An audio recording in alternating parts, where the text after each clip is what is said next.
الحمد لله رب العالمين۔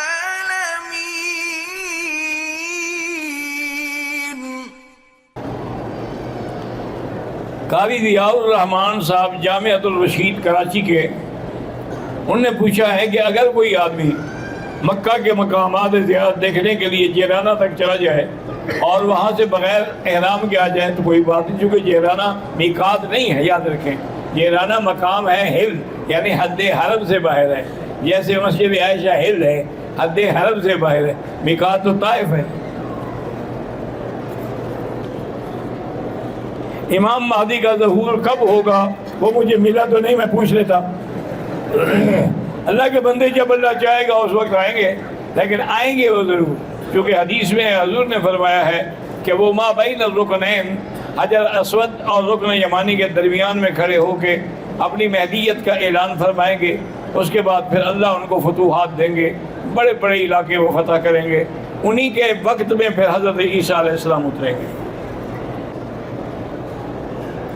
بیگم نے مدینے سے عمرے کی نیت کی، راستے ہی میں حیض شروع ہو گیا،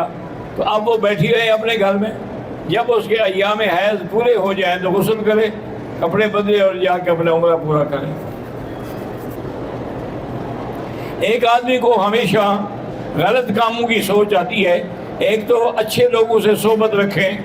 اور دوسرا یہ ہے کہ لا حول ولا قوت الا باللہ العلی العظیم پڑھا کریں۔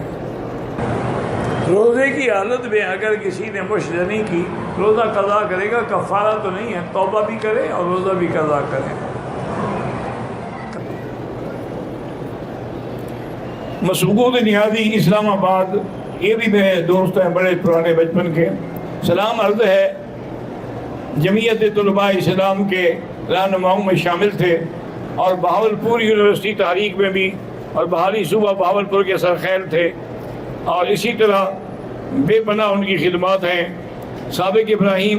MNA کوہاٹ جاوید ابراہیم پراچا گزشتہ دن وفات پا گئے ہیں، اللہ ان کی مغفرت فرمائے، ان کے درجات بلند فرمائے، اللہ پاک انہیں جنت نصیب کرے، پسماندگان کو صبر جمیل عطا فرمائے، اللہم اغفرہ وارحمہ وتجاوز عنہ وادخلہ فی الفردوس الاعلی۔ شرک کے بعد سب سے بڑا گناہ جو ہے، یاد رکھیں، وہ ہے حضور کی گستاخی، کیونکہ جو آدمی حضور کی شان میں گستاخی کرے وہ زندیق ہے، اور اس کی تو توبہ بھی قبول نہیں ہوتی۔ 4 رکعت سنت موقدہ، بھائی اسی طرح ہے جیسے غیر موقدہ ہے۔ موقدہ کا معنی یہ ہے کہ جس کو حضور نے کبھی چھوڑا نہیں، اور غیر موقدہ کا معنی ہوتا ہے کہ کبھی پڑھا کبھی چھوڑ بھی دیا، مطلب وہی اسی طرح پڑھیں گے جیسے وہ پڑھتے ہیں۔ چاروں رکعتوں میں فاتحہ کے بعد قراءت ضروری ہے۔ اوپر طواف جو ہے وہ بہت لمبا ہو جاتا ہے، طواف کے دوران ہی نماز کھڑی ہو گئی تو نماز پڑھ کے وہیں سے چل پڑے۔